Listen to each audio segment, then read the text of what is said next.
Llévate más de lo que esperas todos los días con el nuevo McValue en McDonald's. Ahora puedes comprar uno y sumarle otro por $1.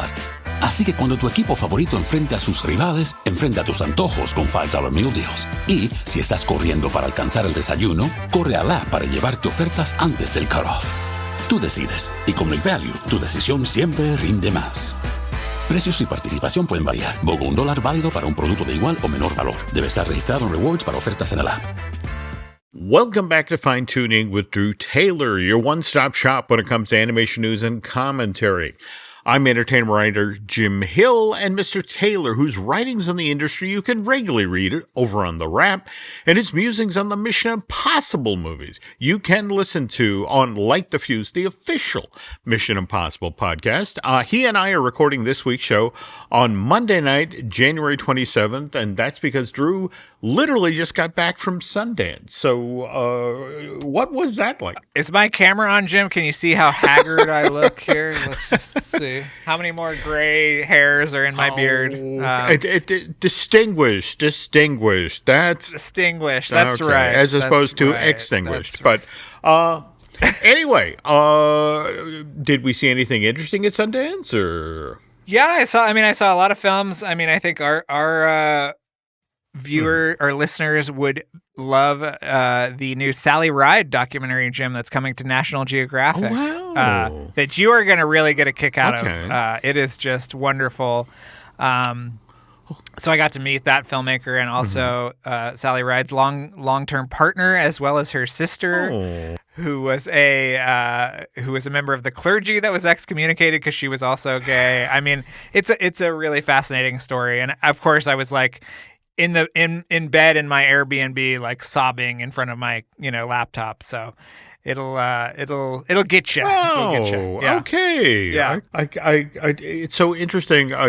You bring up Sally Ride because we just recorded a brand new I Want That Too, and as part we're actually track the I'm going to Disney World thing at the Super Bowl back to do you remember Gina Yeager, who with Dick Rattan, who did the Voyager? I hope you cited I did a entire article last year about the origins of that slogan. Oh, crap. And I talked to Diane Weiss, who is Bob Weiss's ex-wife, who is the one who apparently, helped get that commercial together. And I'll send you the article. Wow. Was this for what show? This was for I Want That Too, the merch show. We were just talking. Okay, I'll send you the article. It's pretty interesting. She's a lovely woman. If you've never talked to her, cool. I want to read that. But anyway, speaking of Sundance, we just had a trailer come out of Sundance that animation fans probably want to check out. This is for the 100 Acre Wood Winnie the Pooh. I guess this is the new series that's coming out of the fact that what is it? Pooh's the A.A. Milne books are now in the public domain. And wow, I just did not know Pooh could do a dance break. I guess that's the polite way of. He can do anything, Jim. He can be a horror movie character. This is true. He can do dancing. I forgot about Blood and Honey. Yeah. Okay. Well, evidently, this debuts this year, 2025, as a Christmas special, and then, according to the nice folks at Cartoon Studios, upwards of 200 shorts. So, gonna be interesting. Oh, speaking of news that did break today, did you see the thing about the places you'll go? I did see that. I had to write it up for embargo. Get it out there, Jim, in front of the people. Okay. But yes, we have a release date, which is the far away March 2028. I believe. Yeah. Is that it? Yeah. Yep. Yeah. And you saw that Jill Colton is also listed listed as a director. Yeah. I'm kind of startled that when you look at Jill's IMDb, I mean, writing on Toy Story and the original Monsters, Inc., and then, of course, she's director of Open Season in 2006 and then Abominable in 2019. I'm glad to see her back directing again, but can you talk about who she's co-directing with?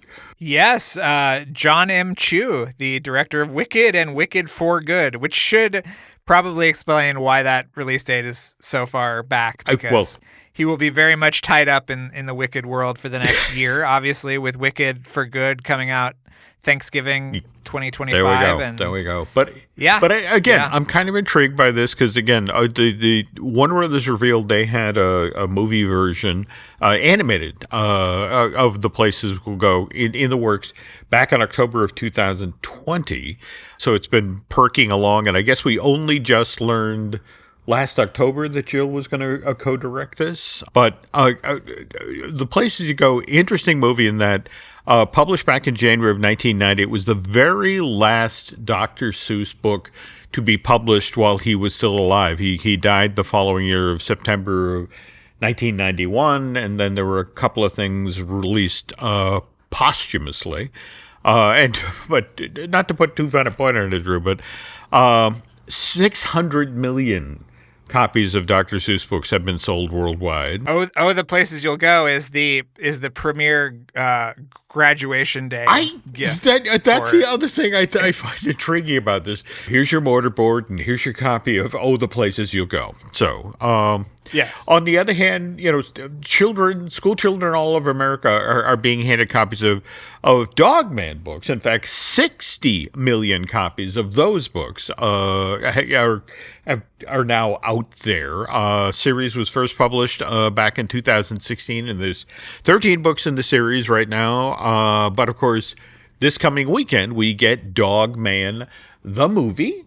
And I know you were away this weekend, so you couldn't do the thing down at the Dolby Theater, the Dog Man experience. But something cute, something family friendly. But as a pet owner, I think you'd appreciate that the nice folks at DreamWorks turned this into something that could benefit the families who've been impacted by the wildfires. They were asking everybody who was coming to take part in this pop-up thing to bring along pet food or fresh supplies, which would then be handed off to the Pasadena Humane Society as well as the LA County Animal Care and Control folks. So I love that. I love that too. That's great. I love that too. So, and on the other hand, if you're not out in LA and you want to get on the Dog Man stuff, this Friday night, the night the movie opens up,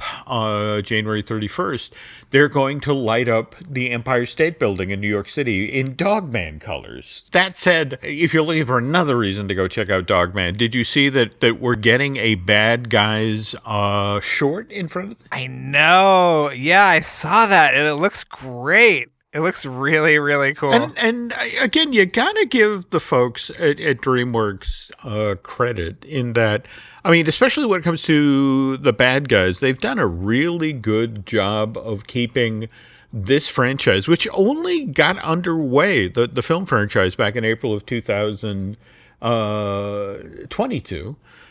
Keeping it front of mind. I mean, we got that film, then we got the holiday special in late November of 23, and then the what was it? Just last year in October, we got the Haunted Heist, and now we get this Little Lies and Alibis, which I'm sure will feature some sort of plug at the end that, oh, by the way, Bad Guys 2 will be in theaters August of this year. Yes. Well, the short is actually animated by DreamWorks and their partners. Oh, okay. Where the TV specials were animated by the TV group. So I think the short will be a little bit more sophisticated looking, judging by the images that they've released and whatnot. Well, now, speaking of the TV group, I wanted to touch base on the Gabby's Dollhouse stuff that just debuted this past weekend, the Meowseum thing. Have you heard about this? You'll have to fill me in on this one, Jim. Well, it of course, Gabby's Dollhouse, very successful animated series over on Netflix. In fact, I think season 11 will be getting underway next month, February 11th, in fact. But the other thing that's worth noting here is there's a Gabby's Dollhouse movie coming from DreamWorks in September of this year. And so, again, with the idea of, okay, we have to keep this front of mind, we have to keep people engaged.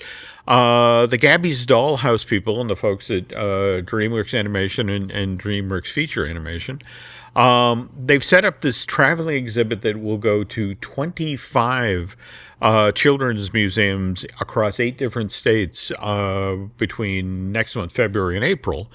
And it actually started this weekend at the Brooklyn's Children's Museum, which I did not know was the world's first children's museum.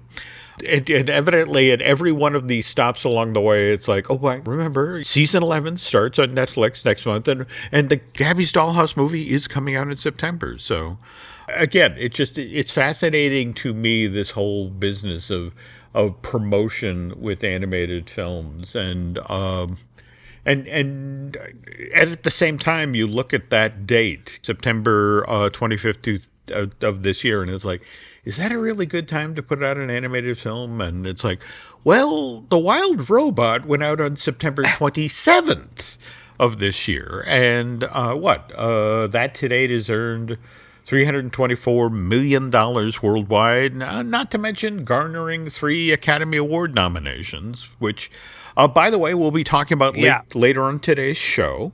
But first, before we do that, got to acknowledge our sponsor, and that is the DVC rental store. And if you're planning your next trip to Walt Disney World, you can save some dough by renting DVC points through the DVC rental store. Imagine staying at a deluxe resort for a fraction of the cost. Total game changer. And oh, by the way, if you own or are thinking of joining the Disney Vacation Club, check out the DVC Resale Market, the leader in secondary market with over 70,000 satisfied members. So if you're looking to buy or sell DVC points, they make the process seamless. So, okay, Drew, we traditionally start off the news segment with a box office update and Flight Risk, which features Mark Wahlberg with a very oddly shaved head. And I say that as a bald guy. He was going for I heard that he was looking at photos of you, Jim, to kind of get the right mystique, you know. You have to go for the forehead that goes all the way to the back. And his, it just, right. It looks like that he just finished shaving and came right onto the set. It's like, you're going to powder that thing? All right. Anyway. Right. That was low budget, Jim. They didn't have a... They shot it inside of a tiny plane. They could have saved some money. All right. Anyway, that was number 1 at the box office this past weekend with 12 million. Mufasa, and interesting, 6 weeks into its run now, was number 2 with 8.7 million in tickets in North America. However, again, if we take a quick glance at how this Walt Disney Pictures release is doing globally, worldwide ticket sales for Mufasa currently sit at 627 million. And again, don't get me wrong, if that were on the bureau in the bedroom, I would be a happy guy. But that 627 million is still more than $1 billion shy of what Jon Favreau's photorealistic version of The Lion King did back in 2019. I mean, they should celebrate that they broke even, basically, is what that 600 million means. There we go. So, on the other hand, 2 other animated films were in theaters this past weekend. Sonic the Hedgehog, which I know has a lot of live action, but I'm still calling it an animated film. That did 5.5 million worth of ticket sales in North America. And then Moana 2, which is just beginning its 9th week in theaters. It sold an estimated 4.3 million worth of tickets in North America. And as we mentioned on last week's show, just joined the $1 billion blockbuster club at Disney. Worldwide gross sits at $1,026 million. And you have some additional news about Moana 2, right? Can we share that? Or Oh, yes. Well, I mean, by the time this episode comes out, the movie will be available on digital, Jim. So if you missed Moana 2 in the theaters, you can watch it at home. And then there'll be a physical release, which, Jim, you know I'm much more into. Will be out in March, Blu-ray, DVD, and 4K UHD. True. And I have to say here, given the amount of money that Moana 2 has made, and especially, again, if you compare it to the original Moana, released in theaters in 2016, that was 248 million domestic, 394 overseas, worldwide total of 643 million. I shouldn't that have translated into a couple of Oscar nominations? I don't know. I mean, they tried. They tried. Okay. They tried. Yeah. I just feel bad for Baron Barlow. I thought for sure Beyond would get at least one of the slots. And I love Beyond. Yeah. I love it. Yeah. Yeah, and especially when you consider that Lin-Manuel Miranda's How Far I'll Go, I mean, that at least got a Best Song nod back in 2016. That said, it did lose the Oscar to Benji Pasky's and Justin Paul's The City of Stars song they wrote for La La Land. Though what I love about that though is Benji and Justin actually started at Disney. I was unaware that they actually wrote songs for John Tartaglia for Johnny and the Sprites back in 2007. That was before they... I don't know what is that, Jim. I have no idea what you're even talking about. Really? Oh, yes. Wow. Okay. John Tartaglia, who of course was part of the original cast of Avenue Q. He had a puppet-based show on Disney for a while called Johnny and the Sprites. That oh, really? Yeah, I had no idea. Cute little show, a lot of fun. But back to Paskin Paul here. They eventually sort of broke out when they wrote the score for the Tony Award-winning Evan Hansen, and what's kind of interesting is on the heel of that success and their Oscar win for La La Land, they were then hired to write 2 new songs for Disney's live-action redo of Aladdin for 2019.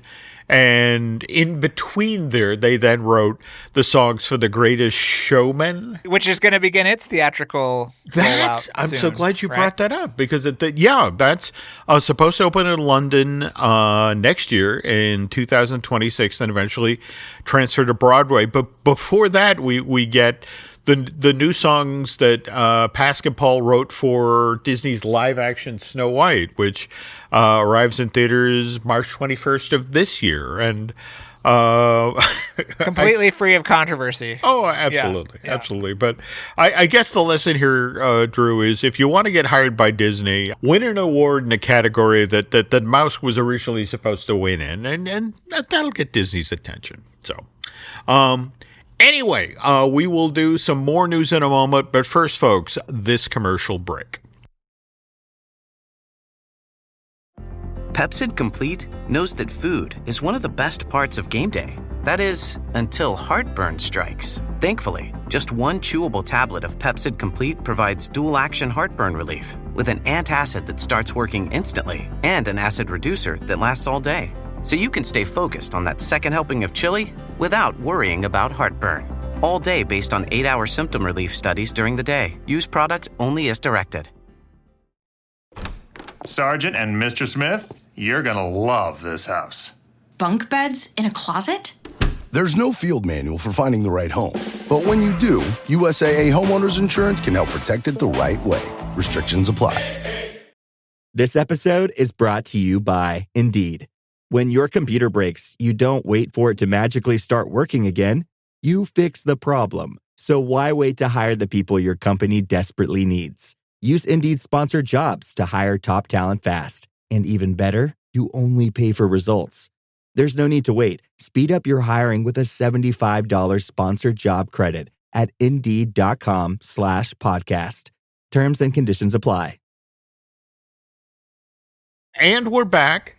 By the way, Drew, before we get started here, I just want to show you. Oh, hang on. A pile of books is about to fall over, but look at my lovely copy. Oh, it looks so good. It does. So good. It's still in the plastic. Rip it open. All right, I'll do that here on camera right now. Okay, here we go. Okay, this is an the unveiling. Video. This, by the way, is Drew's brand new book, the the art and making of Ultraman Rising. By the way, I can't help but notice right in the middle there, in the front, a Netflix film. And I have my copy of Wallace and Gromit, the art and making of Vengeance Most Foul, right here as well. And they didn't make them put a Netflix film on that one, Drew. I know. I think that's technically an Aardman film. So this is true. In fact, didn't it debut first on the BBC? So yes, you're right. Yeah, to Boffo numbers, from what I understand. We like hearing that. Okay, and by the way, we were just talking at length about DreamWorks. Just want to let you folks know, post-holidays, Amazon currently has the Art of DreamWorks Animation celebrating 30 years listed for $109, which is 45% off of what they originally listed this 576-page hardcover for. It's from Harry and Abrams. And do you have it? I have to admit, this may finally tip the scale for me. Again, I couldn't bring myself to buy it at $200, but at 45% off. Let me tell you that it is about, you're going to need a tractor or something to bring it in. It is so huge and heavy. When this thing came to my door, I was beside myself, but I was very thankful that the DreamWorks team sent it over as a Christmas gift, and it is a gift, I will say. I have to ask, I mean, because I have all of the DreamWorks art of making of books. I mean, is there enough supplemental material that it's worth the Absolutely, and it just kind of takes you through the whole evolution of the studio in a really wonderful way, and it's just dynamite. Okay. Yeah, you're gonna love it. Yeah. All right. They get it, but we were just talking about something that Drew wrote, the art and making of Ultraman Rising, and I also wanted to mention again, we talked at the top of the show about Drew does regularly writes columns and pieces for the Wrap, and I just wanted to say I really, really, really enjoyed your tribute to Jules Feiffer, who we lost last week at the age of 95. Yes. A lot of our listeners obviously know who Jules Feiffer is, the cartoonist for the Village Voice for all those years, but also an amazing playwright, Little Murders, also screenwriter of Carnal Knowledge. But I have to tell you, Drew, I read a lot of the Jules Feiffer pieces out there, and I love that you were practically the only one to bring up Popeye. Well, I mean, that's the difference. That's the Drew Taylor difference, Jim, is that I'm obsessed with Popeye and I love it.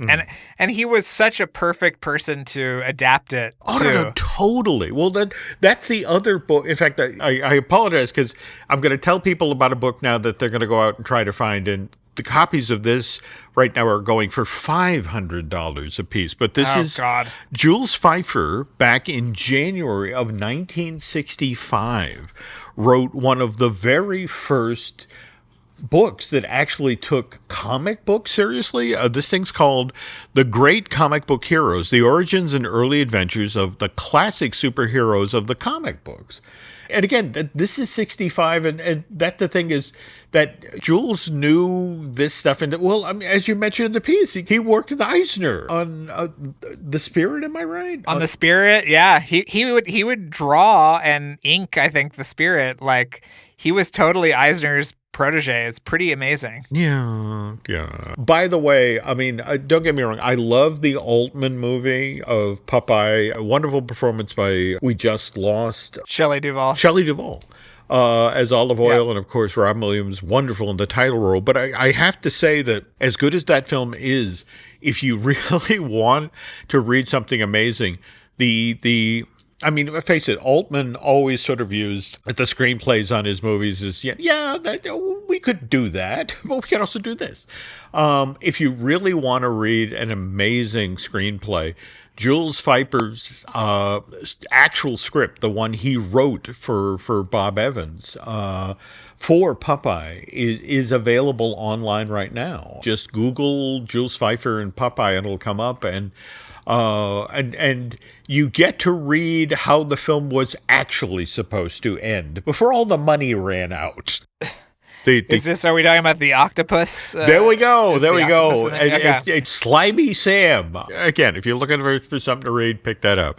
Let's see. Beyond that, well, I don't know if you saw this while you were at Sundance, but we now officially have a close date for MuppetVision down in Florida. Did you see this? Or I saw it. It ruined my Sundance, but now I'm determined, Jim. So you say the word. We'll meet at high noon outside of Muppet Theater or Grand Avenue Theater, as they call it now. But yeah, what is it? June 7th. June 7th. Though what's interesting is MuppetVision 3D and Pizza Rizzo close on that day. But what's kind of intriguing is the Mama Melrose, the Italian restaurant, that's closing down 4 weeks earlier on May 10th. And was just chatting with Mr. Schul about this, and he confirmed that they're taking that down earlier because that's the one that's being transformed into Harryhausen's, the sushi place. And so what is Pizza Rizzo turning into? That's quick service. It's literally going to stay pizzas, burgers.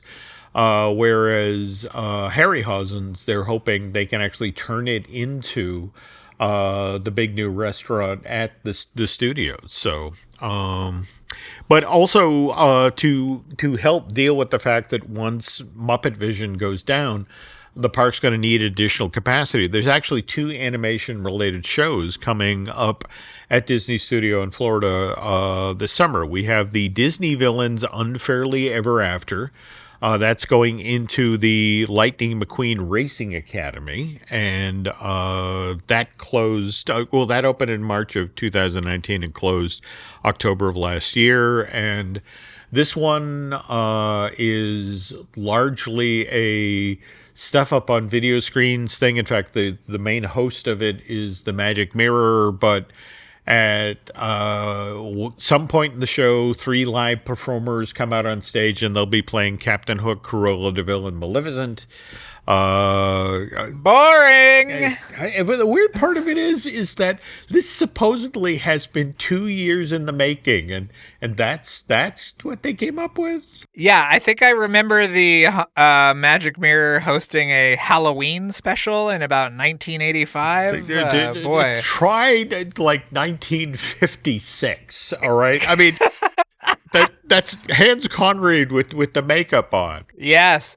Do you remember when it was, we can't say this name, but Jeffrey Jones was the Magic Mirror? There we go. Yeah. Also worth noting, again, the Voyage of the Little Mermaid show, which, again, opened in January of 1992, was only supposed to run for 18 months. And to be honest, the only thing that took that show down was COVID. It closed in March of 2020, and we're now getting a retooled version of the show. By the way, with a brand new title, The Little Mermaid, A Musical Adventure, and also brand new puppets. In fact, Good Morning America did a segment of length about these 2 shows. So if you want to see images or see some of the puppets, I mean, in fact, I guess Kiss the Girl is now the big number in that show. It's so weird that you can never really tell that Disney owns Good Morning America. You know what I mean? Really top-notch journalism, doing the hard-hitting pieces on the puppets of a new Little Mermaid live show. I get it. Those Lightning Lane ads on your phone aren't going to pay for themselves, Drew. You got to get out there. Oh, by the way, also as part of this segment, they talked up Disney Starlight Dream the Night Away, the new nighttime parade in the Magic Kingdom. And again, what are these titles, Jim? Starlight Dream the Night Away, The Little Mermaid, a musical, whatever. That I think it's Mr. Testa who has the theory that somewhere backstage at Disney. There is one of those prize wheels, and it just Right. and it has magic, wishes, adventure. I mean, Dreams. evidently Yeah. the name of every single Disney cruise line boat on it. And you just spin it, and then it's like, all right, we build our name out of whatever random word this thing lands on. That said, though, Disney Starlight, they talked a little bit about, again, it's what a surprise. It's mostly based on animated films, Moana, Peter Pan, Frozen, Encanto. But they are supposedly trying to do some interesting things this time around. They talked about, again, on this Good Morning America segment, about how, for example, when they do the Disney Princesses segment of this parade, that unit, what they did is they went all the way back to the concept art that Mary Blair had done for Cinderella back in 48, 49. And there was this scene they cut out of the movie where during So This Is Love, supposedly Prince Charming and Cinderella shifted from the palace to suddenly they're dancing out among the stars, and it was this very stylized piece that ultimately Walt looked at. It's like, that's nice. We're not doing that. And what they've decided to do, and it's making use of projection technology and animation techniques and that sort of thing. The idea is that as this unit comes rolling down the street, that's the feeling you're supposed to get. These are the Disney princesses dancing out among the stars. And that said, Drew, I will lay down good money right now that this basically means that giant piece of plexiglass that has rolled through the park since, 1970, that they put the princesses on. I'm going to bet you that's this parade float in some form. Wow. Also, we need to hit a gong every time Mary Blair is referenced in a new thing. I thought you were going to tell me something interesting like this, the princesses were going to roll down the street and spit on you or something. I want something really different, but no. No, this is the Disney company we're talking about here. In fact, if we switch now to the West Coast, did you see this news about the Pixar Place Hotel about we're coming up on the 1 year. Well, actually, we just passed the 1 year anniversary of the opening of the whole thing. For year 2, they're debuting Coco and Incredibles themed suites at the hotel. Did you see this? I saw that. Yeah. I saw they're doing a lot of refreshes on the hotels. Mm-hmm. We were at the Grand Californian a couple of weeks ago, and I had heard that they were going to start redoing those rooms. And I love the Grand Californian room, so I'm. But it looks like it's a very light. It's mostly soft goods and things like that. Okay, so, well, that's good to hear. Yeah. But I that's interesting that they're adding suites.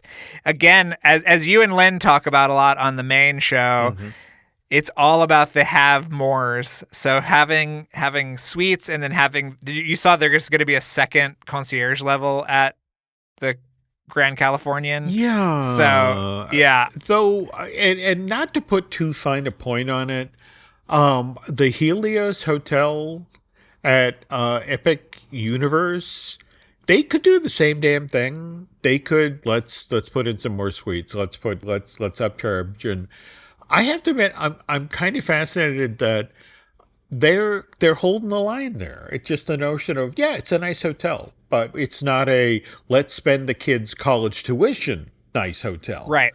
Yeah. Every time I'm at Disneyland and I get a little tired and I think, maybe we'll just stay the night. And then I look and say, no, I cannot just stay the night. Well, I need both of my kidneys, Yes. I'm funny. Although, as Lynn pointed out, you can't get what you used to get for a kidney, apparently. No, you cannot. So, all right. Anyway, we talked at the top of the show how we're going to talk about the Academy Award nominations for this year. Yes. And so yes. Let's start with the animated feature film side of the thing. And we have, of course, Inside Out 2 and, of course, The Wild Robot in there. Yes. But we also have the nice folks who have that wonderful making of book, Wallace and Gromit, Vengeance Most Foul. We also have what you talked up with much enthusiasm this year, Memoir of a Snail. But again, Flow.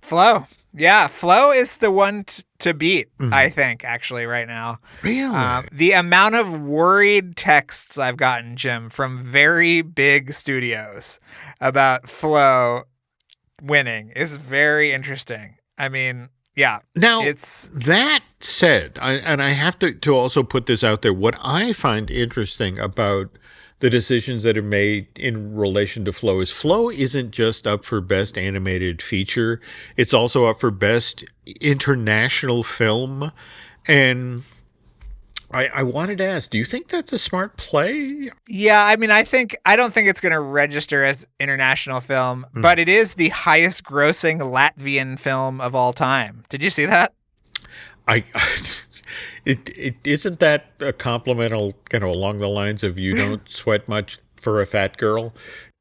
Just kind of damning with faint praise. There we go. Let me tell you that, Jim, I will send you a text after the show of a video of my dog watching Flow. Oh. And it is the cutest thing you will ever see. I would love to see that. Okay. She's not an Academy member, but she would probably vote for Flow. Okay. Yeah. So, yeah. I don't know. It's an interesting race, and yeah, it being in the international category is interesting because you remember, Jim, that category used to be called foreign language film. It did, and it has changed now to just be international film. So it's more about the country of origin and less about the words being spoken because, of course, Flow has no actual dialogue. So yeah, that's intriguing. Okay, if we jump now to animated short film. And I have to say, this is very, very frustrating. I mean, I think if you're someone like yourself, Drew, who lives in LA, you have a shot at seeing all 5 of these films out ahead of the actual awards. But for those of us who live out in the woods or flyover country, where are we supposed to see these? I mean, usually, sometimes they, those like Fathom events that they do. Yeah. Sometimes they do sometimes they do packages, but then there's weird things with rights and things where one will be left out, or so yeah, it's very hard to see them. I mean, hopefully they'll be online somehow, either on YouTube or another platform. But I haven't even seen any of these, so yeah. Okay. Yeah. All right. If we could swing back to Wild Robot for a moment. Interesting, I think, that it got nominated for Best Animated Feature and Original Score. I mean, what a score that is, right? No. It's just that for me, the thing about Wild Robot is just I feel like you're about to watch it. Here's your box of Kleenex. You're going to need it. Yes. That film gets you just on a primal emotional level. And so much of that is the way the music is married to those amazing visuals. So yeah, I thought it was kind of weird that Kiss the Sky, which is the song during the migration, the Maren Morris song, did not get a nomination for Best Original Song. Well, again, so interesting you say that because, again, if we look at the original song category, no animation, nothing, zip, nada. And now, mind you, what's interesting about that is the last time a song from an animated film took home the Oscar was actually "Remember Me" from Coco, and that's all the way back in 2018. So that's crazy. I thought it was interesting that Amelia Perez had 2, which Disney used to campaign 2 songs in like the 90s, right? Like it would be, there'd be 2 songs from Beauty and the Beast nominated. Yeah. Which they don't do anymore. They only choose 1. Yeah. Well, they do campaign 2, but really put their weight behind 1. And yeah, I thought that was really interesting that Amelia Perez had the spot that Disney used to have with the 2 songs in the same category. There you go. Now, back to Coco, again, 2018. Worth noting that Coco also took home the Oscar that year for Best Animated Feature. Though year previous, Moana was nominated, didn't win. Zootopia did. But it was also up against Kubo and the Two Strings, which I would argue that was actually the better animated film that year. I mean, Whoa, controversial opinion incoming. Here we go. No, I mean, I'm a longtime fan of Laika, and it just sort of like, I thought that one really was a great film from them, and I wish it had gotten some love, some recognition. On the other hand, Moana, did you see the Nielsen news that broke today? No, what is it? Oh my God, Moana. They were listing what had been watched last year, and in the movie rankings for Nielsen last year, Moana took the top spot, second year, with 13.30 million viewing minutes. So 13 billion, 30 million individual viewing minutes. Now and again, I think at least 12 billion of those are from my niece, Elliot, who watches Moana all the time. Yeah. But I cannot wrap my head around, this is a movie from 2014. With hundreds of DVD, or excuse me, hundreds of thousands of copies of the Blu-ray and DVDs out there, and yet somehow this is the most viewed film streaming. How is that possible? That's wild. Yeah, and though, forgive me for jumping from Moana to Encanto, but we were just talking about Best Song in Disney with 2 nominations, and that was the year they decided, well, we're only going to do the one and Dos Oruguitos. Am I saying that name right? But again, they made that choice, back in the movie came out in November, but they made that decision after walking up and down the score, and that's the pretty one. That's the one. It's the emotional one. Yeah. That's the big. Yeah. Let's go with sure. that. And then to have We Don't Talk About Bruno, break out the way it did and become this phenomena. And it was like, they performed it at the Oscars, even though it wasn't nominated. That's amazing. Yeah. So again, you can't tell, Jim, that the Oscars are on ABC. There's just no telling that Disney owns this channel that puts on the Oscars. Okay. We are so getting off of the complimentary gift bag list. Okay. By the way, speaking again of Encanto, I don't know if you saw the footage of the very last night of operation for Dino-Rama at Animal Kingdom. I guess it officially, last day of operation was January 12th. And it's all now behind construction fences, and it's all going to be turned into the village below the casita. Doesn't it have some stupid name, the plaza or something? Isn't it something to that effect? But on the other hand, how much of the ride that they're building have you seen? All I've heard is that it's taking place on the day that Diego, I think is his name. There we go. It's his power, and obviously he can speak to animals. So this is I guess a perfect fit for Animal Kingdom. I mean, I'm just like, how much of the original logo are we just going to knock off? The dragon is gone. Now the dinosaur will be gone. Yeah. I will say this much. I mean, that is exactly the storyline. But the biggest room in the attraction is you go through the door into Diego's room, and that giant tree with all of the animals in it. This is the biggest room in the ride. I want to say it's 3, possibly 4 stories tall, and you circle that giant tree, which will have animatronic animals and projected animals and that sort of thing. So it'll be, but prior to that, in fact, I think in the queue, in fact, I want to say you spend half of the queue behind the walls where supposedly Bruno is. And in fact, if I'm not mistaken, there's actually a photo op in this space where you can get your picture taken with Bruno. But, anyway. Can we get a little mechanical rat to run around? That's what I want. Okay, there we go. His little rat buddies. There we go. Dress him up. By the way, folks, I have a favor now to ask. On the night that they closed Dinorama, they had face character versions of Chester and Hester out walking around, and they posed for pictures. Oh, I was so jealous of people that got to see them. Well, but here's the thing. I think, mind you, all I found is blurry cell phone video. I'm looking for somebody who's got some decent shots of these performers, because I think I recognize the guy who was playing Chester.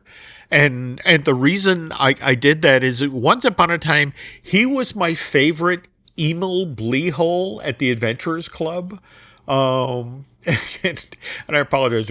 That's how big a Disney nerd I am. I actually had favorite performers at the Adventurers Club when I would walk in and I'd look down and I was like, oh, all right, they got the good Fletcher Hodges tonight. Or my favorite Graves was working the front door, but yeah, I think I recognize, I don't want to put his name out there, but if any, without some confirmation, but if anybody has pictures of Chester and Hester, and evidently the other thing that was really nice is they walked out in the middle of Dinorama and they stood there next to the Triceratops spin, and evidently when it closed for the night, they kissed. And then they held hands and walked backstage. And so it was like this. Oh, that is so sweet. So if anybody has some decent photos, could you please share? And thanks. Hashtag bring back Streetmosphere to Hollywood Studios. That too. All right. And Epcot. Let's get some robots running around. But whatever. All right. So while we're waiting for somebody to share that image, I'm probably going to go over and listen to Drew's other always excellent podcast, which is Light the Fuse, the official Mission Impossible podcast that you do that with Charles Hood. And we're close, right? We're coming back, right? We're coming back. I think February. Mm-hmm. Okay. You will have a mission to accept. Okay. Yes, okay. I think, yes. And by the way, we are also in T- country for Mission Impossible 8. With its subtitle Final Reckoning, that arrives in theaters May 23rd of this year. And, of course, while we're talking about podcasts, I want to talk up, we have Disney Dish that I do with Len Testa. We also have the Epic Universal podcast I do with Eric Hersey, who produces a lot of the shows here at Jim Hill Media. Likewise, Eric's lovely bride and I, Lauren Hersey, we do the I Want That Too podcast, which is about Disney merch, and we just recorded 2 fun shows. We talked about why Disney really made Cinderella, and also talked about, I think we talked about this top of the show because you did a story about it as well, the origins of the Super Bowl, I'm going to Disneyland, right? What are you doing an episode about Cinderella for? This is the animation podcast, Jim. You got to stay church and state. I get church. That, but this is about why they made it. Okay. A certain bunch of bankers up in San Francisco who were like, "Hey, we need another Snow White." Anyway, let's see what else. Of course, we have Looking at Lucasfilm, which I do with Brian Gahn, which is about Star Wars and Indiana Jones. And also want to point out the podcast that we host here, Manufacturing the Magic, which is the history of themed entertainment. That's done by Shelley and Noah Valladolid. And then also there's the our Patreon project that Len and I do with Imagineer Jim Schul, Disney Unpacked.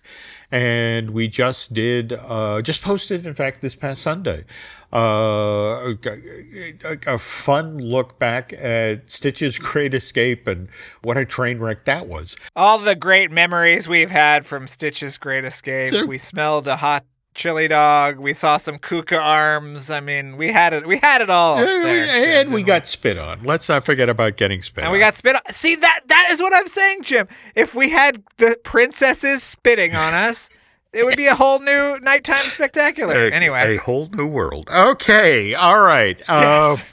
Anyway, by the way, Eric Hersey did an amazing job of editing together that show, and I want to take a moment here to credit both Eric and the equally talented David Gray for the stellar work they do in and out, week in, week out when it comes to producing this podcast. So, all right, now that I'm finished doling out compliments, Mr. Taylor and I have a favor to ask. If you could please go over to Apple Podcasts and review, well, not just this show, Fine Tooning, but also Light the Fuse. That would be very helpful. And if you have a couple extra bucks, please keep donating to the fire victims, right? This is true. It's an ongoing issue. See, I was going to go the other way. I was going to plug your book again and also point out, by the way, that The Art of Amphibia is coming out in March.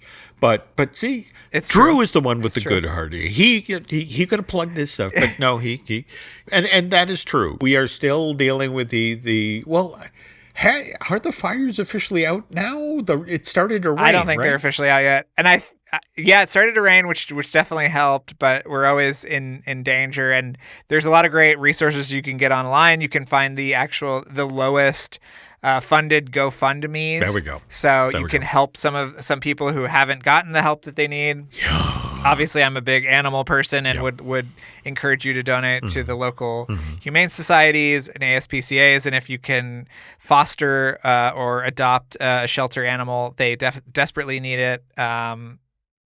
So that now I'm off my soapbox, Jim. Let's talk about where they can find us on social media. There we go. All right. Where can they find you, Mr. Taylor?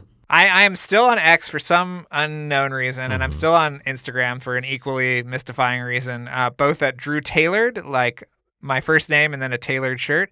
And Jim, where can the good people find you? Okay. So again, you can find me on Twitter and Instagram as Jim Hill Media, and over on Facebook as Jim Hill Media News. So, all right. I think for this week that this is going to do it. And Mr. Taylor is now going to go lie down for a long winter's nap. So, but I'm going to watch the most commercial movie I can possibly watch. That's what we go. Art, no politics. Yeah. Okay. Well, but, all right. Well, enjoy that then. And, to you nice folks, thanks for listening to this week's Fine Tuning, and we will be back soon.